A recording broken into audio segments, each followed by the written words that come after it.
You wanted the best. You've got the best podcast, the hottest podcast in the world. The Chris Voss Show, the preeminent podcast with guests so smart you may experience serious brain bleed. The CEOs, authors, thought leaders, visionaries, and motivators. Get ready. Strap yourself in. Keep your hands, arms, and legs inside the vehicle at all times, because you're about to go on a monster education roller coaster with your brain. Now, here's your host, Chris Voss. Hi, folks. It's Voss here from thechrisvossshow.com. There you go, ladies and gentlemen. For 16 years and over 2,100 episodes, we bring you the Chris Voss Show. Going on our 17th year, and we bring you the most smartest minds, as always. All these, we're going on, almost 2 decades? We've been doing this for a long damn time, so we're just going to do it for another 20 years, and then we'll quit. Anyway, guys, we have an amazing young man on the show today. We're going to be talking about his insights and brilliance and how it can be translated into your life and make you smarter and probably do better business, build better brands, et cetera, et cetera. We have Jean-Pierre Lacroix on the show with us today. His newest book came out April 17, 2018. It's called Desire by Design: What Data-Driven Marketers Should Know About Driving Desire for Their Brands. And you can pick up his book. We're going to be talking about how brands work, some of the things they do to help give customers what they want, something that a lot of people need, or if you're an aspiring entrepreneur, it's going to be great data for you. With over 3 decades of experience in the branding and design interest, let me hit that. With over 3 decades of experience in the branding and design industry, J.P. Lacroix is the president, chief strategy officer, and founder of SLD. The international design firm specializes in creating immersive brand experiences that connect in the blink of an eye. As a visionary leader, he has helped Fortune 500 companies transform their brands and organizations through his unique Think Blink process, which combines strategic foresight, design innovation, and consumer experience engineering. He's also an accomplished speaker, author, and educator who has shared his insights and expertise on global stages, best-selling books, and prestigious institutions.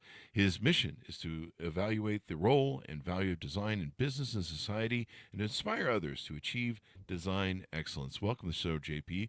How are you? Fantastic, Chris. Thank you for having me on the show. I'm looking forward to having this great conversation. Thanks for coming. We really appreciate it. Give us your .coms. Where do you want people to get to know you better on the interwebs? Simple. It's www.sld.com. That's S like love, Sam, L like love, D like dog.com. There you go. So give us a 30,000 overview of what's inside your book, Desire by Design. Well, a lot of marketers spend an enormous amount of time exploring features for their products. This does better, it cleans faster, it's brighter, it does this, it does that. And the reality is that consumers don't buy products that way. The reality is consumers buy emotionally these products. They buy them by how those products make them feel, how they reflect their self-image. And so, marketers spend so much time focusing on features when they should be focusing on how those brands emotionally connect and what are those emotions that they need to pull to drive that brand loyalty for the consumer. There you go. And so, it's something. How did you get into this business where you're studying brands, advising brands, and all that good stuff? Tell us. Well, I started what inspired you.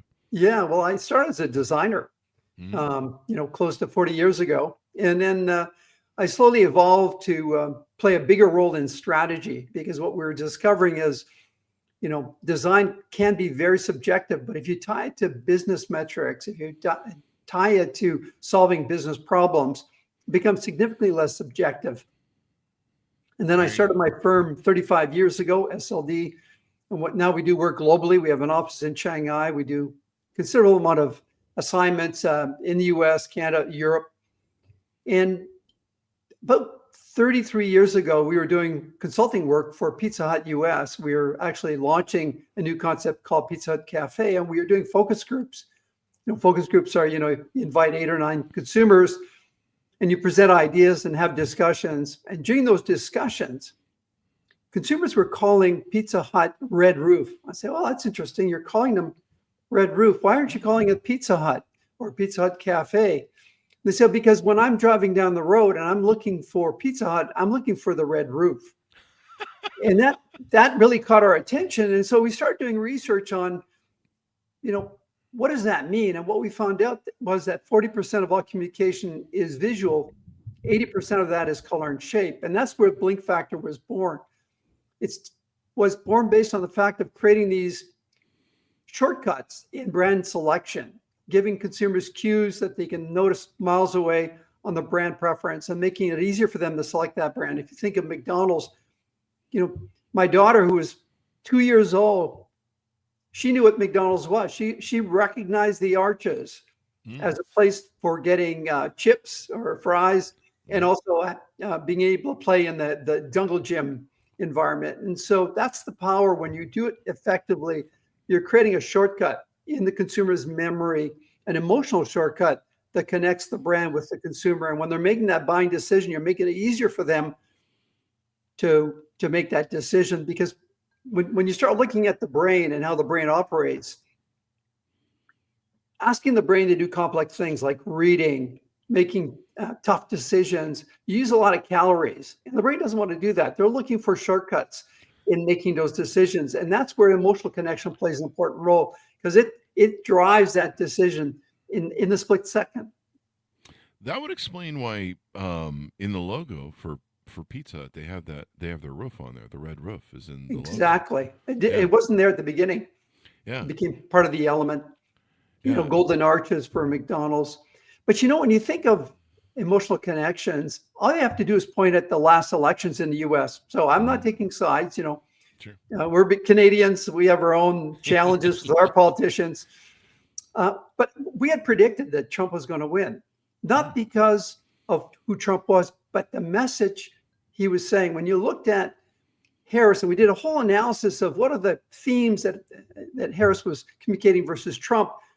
Harris was all about protection, security, very basic things on the Maslow hierarchy of needs, whereas Trump was talking about aspiration, making America great again, talking about growth and success and elevating. And so you can see how that message connected emotionally. And so you could do all kinds of silly things on stage, say silly things on stage, but but people forgave him for that because the message he was delivering resonated with them on a very deep emotional side. And so when we look at politics, or if we look at, making a decision on your partner for life, you're going to make those decisions emotionally.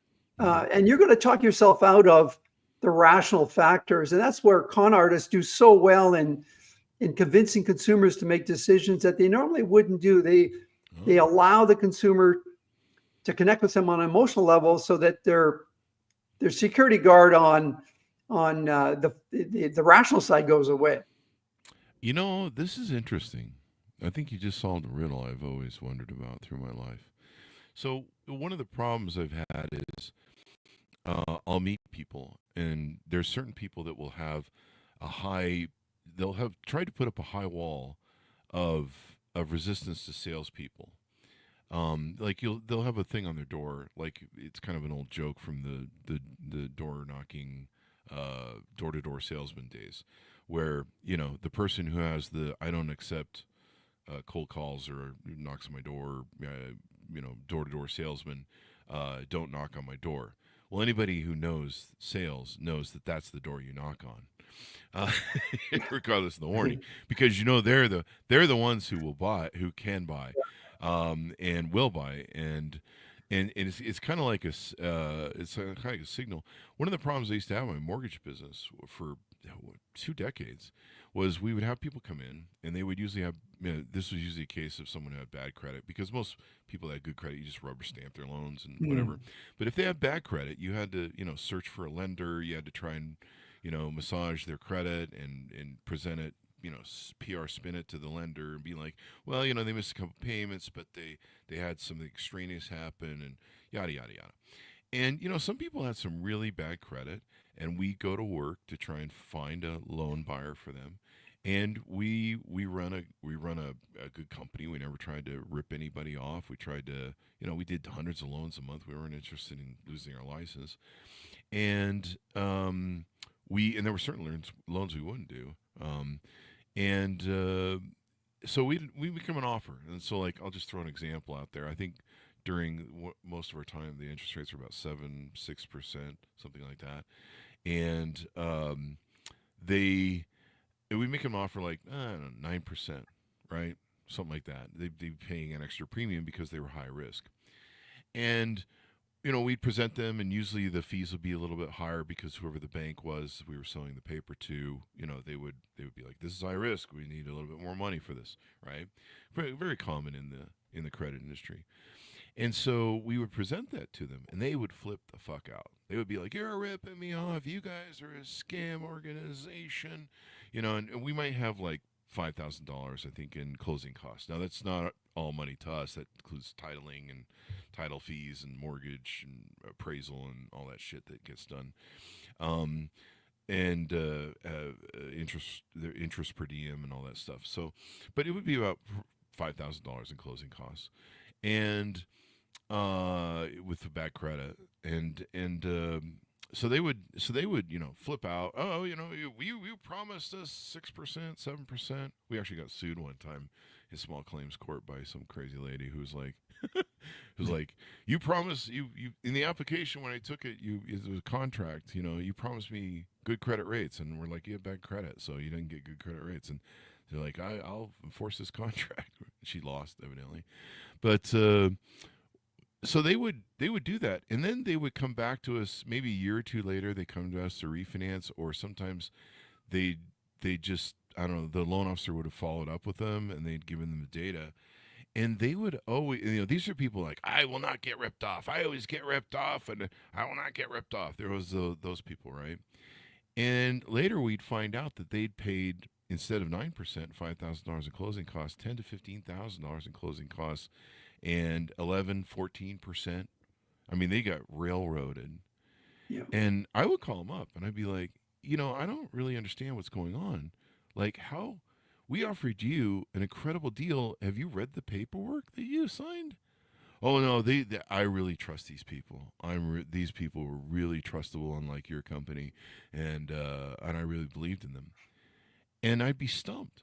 I mean, for 20 years. So I think you've solved a riddle for me of why people do what they do, and it's that emotional content. Somehow those people with the silverest tongues and the biggest scam artists were able to get into them emotionally and make that conversion.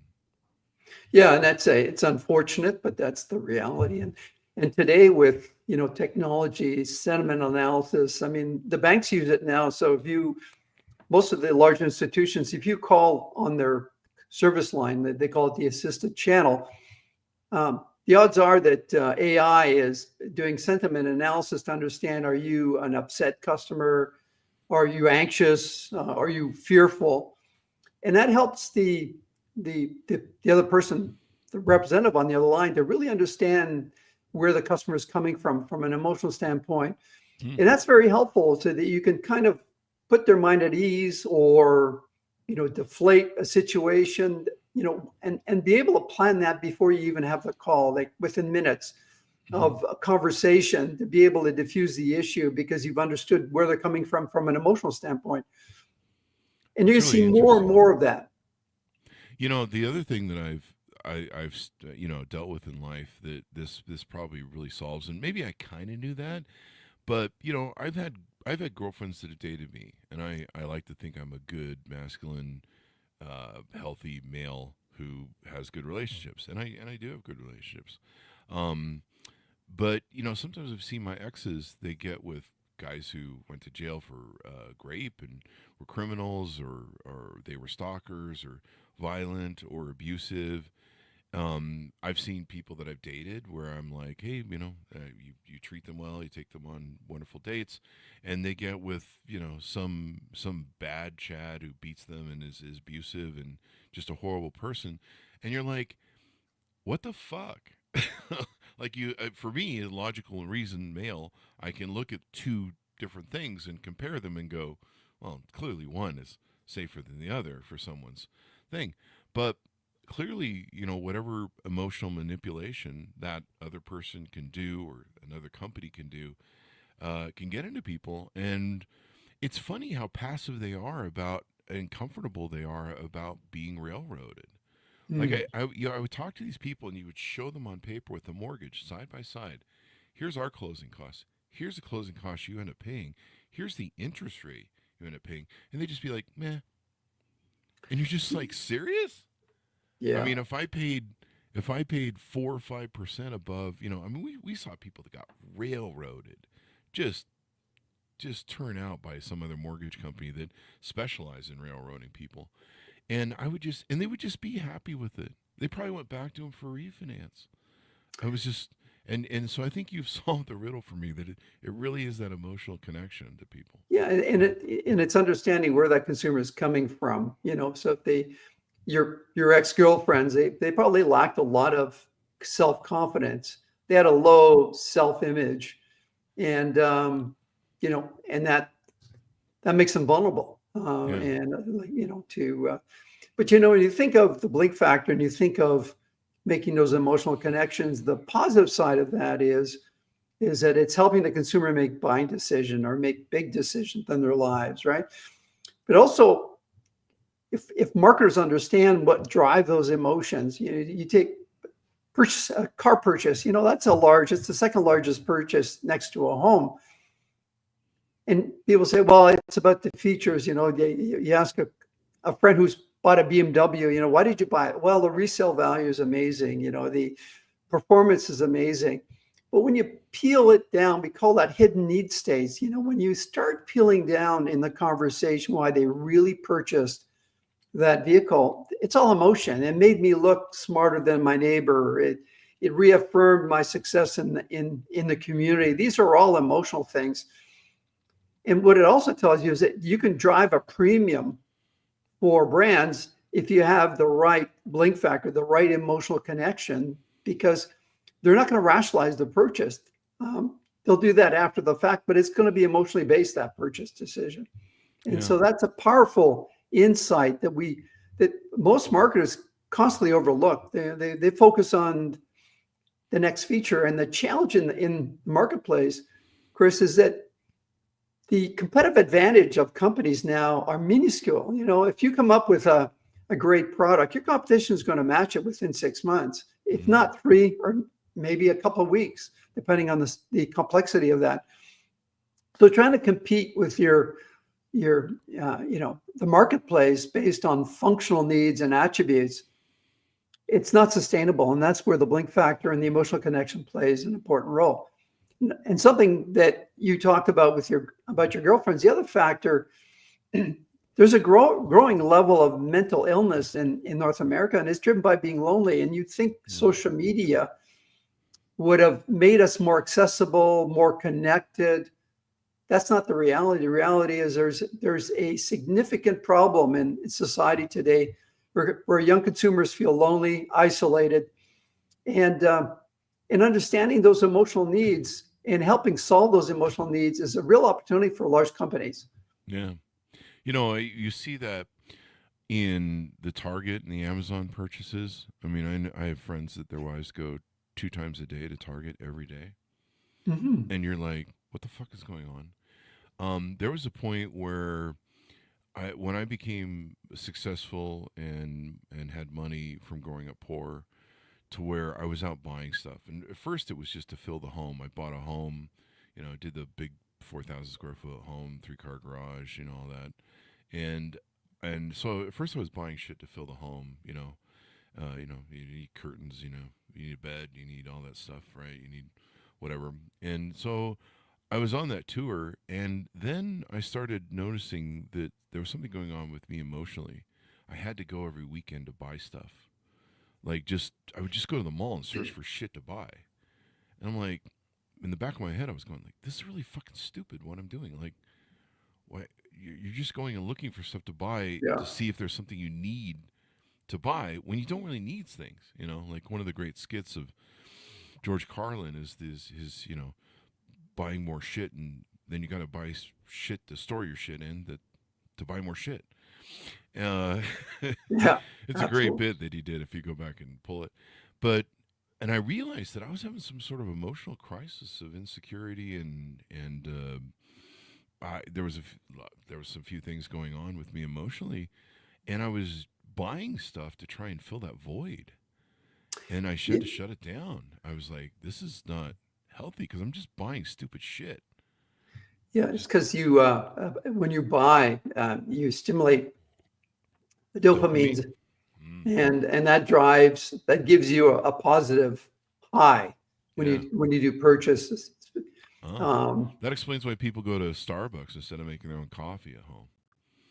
oh, it's an experience, and that's the other thing is that when you think of emotional connections, a lot of it is driven by memory capture. You don't remember the features and benefits of that coffee maker you have in the house, but you do remember how that coffee maker made you feel in the morning when you had that cup of coffee. People remember how brands made them feel, how products made them feel, how people made them feel. They forget about all the features and benefits. That's kind of lost in the noise. And so creating these, we call them brand stories, telling that story emotionally to the consumer and creating that experience around that story is how you really truly connect with the consumer. And I think Apple has done a fantastic job of that.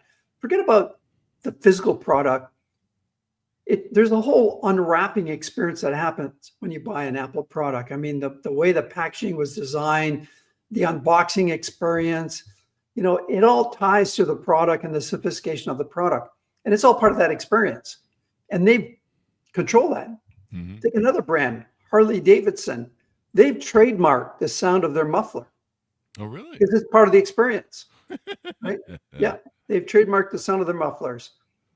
They don't want any other motorcycle company imitating their sound because it's part of that experience. You can hear that motorcycle a mile away, and Yeah. it's a Harley. It's not a Suzuki or a Kawasaki. Oh, Completely yeah. understand what that brand You'll stands probably for. feel that sound as they go by.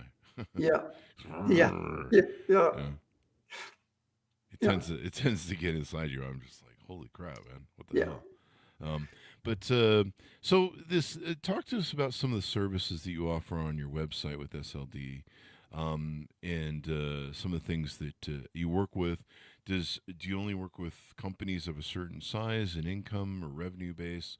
Tell us about if someone's listening out there on LinkedIn or some of the different platforms that we have. Tell us who the customer is for you that would be interested in working with you. Yeah, Chris, our core primary client is what we call transformation aspirers. These are organizations that are going through a major change. They've lost their relevancy in the marketplace. It could be a major drugstore chain or a major fast food chain. I'll use Dairy Queen, for example. Dairy Queen came to us. We developed their new identity, their new restaurant experience. This goes back, I think, 12 years ago.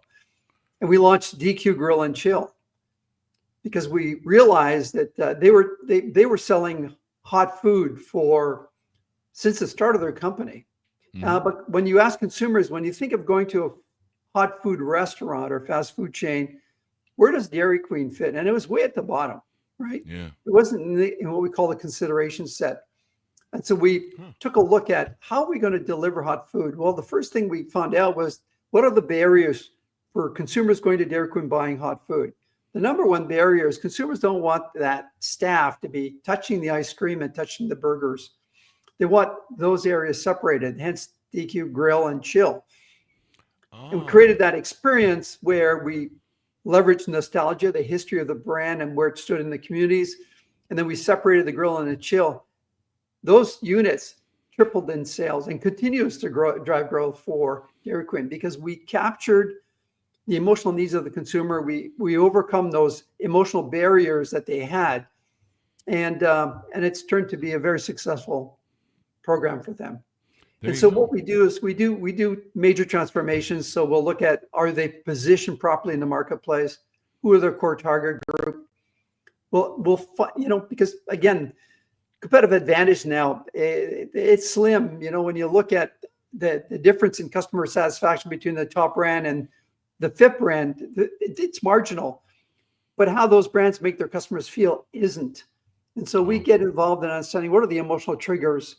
And then we look at that customer journey across all those purchase moments to develop the ideal experience through the identity, the physical experience, retailers, for example, their signage, their e-commerce platform, their training for their staff. That's what we do. We look at holistically. Mm-hmm. And give your advice. There you go. So do the companies need to be a certain size, or we work with small, medium to large? We work with small, medium, and large. I mean, the reality for us, it's not so much the size of the company, but the integration of the services that they're looking for. We're looking for clients, startups to large global organizations that are looking for an integrated, holistic approach versus just being tactical or incremental. And there's a big disease happening now in the global economy, and that's this incremental mindset. We want to minimize risk, so we're just going to add another flavor to our lineup, or we're just going to decorate the store. We're not going to revamp our business model. And that incrementalism is killing business. It doesn't work anymore. Consumers are expecting a lot more from brands. Definitely, it's kind of interesting how it really has developed. But you give me some ideas on. I'm going to read your book, and you give me some ideas on why these things. Because I mean, for a lot of years, I've been wandering around with this stuff. And I kind of knew it was emotional, but like, what kind of manipulator do you have? And what's funny about these people that they have these high resistance and walls. You always hear it. It's the person who goes, I always get ripped off, so I don't trust anybody. And then they always still get ripped off.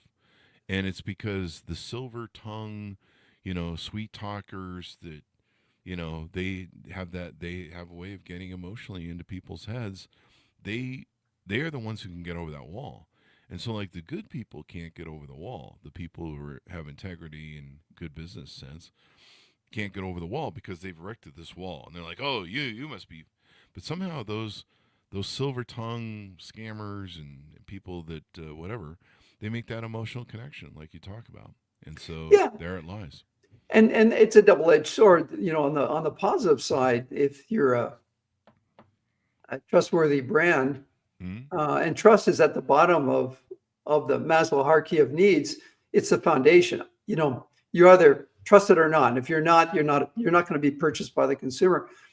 But it's about moving up that to a sense of belonging, which is the middle of and giving that consumer a sense of belonging, that they belong to the tribe that buys this brand. And that's really important because that's the doorway. I wrote a book called The Belonging Experience about 15 years ago. And it was about, hey, if you want to aspire, you need to have a sense of belonging. You need to feel like you're part of a tribe. Because we, as human beings, we're social animals. We don't live alone. We live within groups, and we tell stories. And that's how we aspire.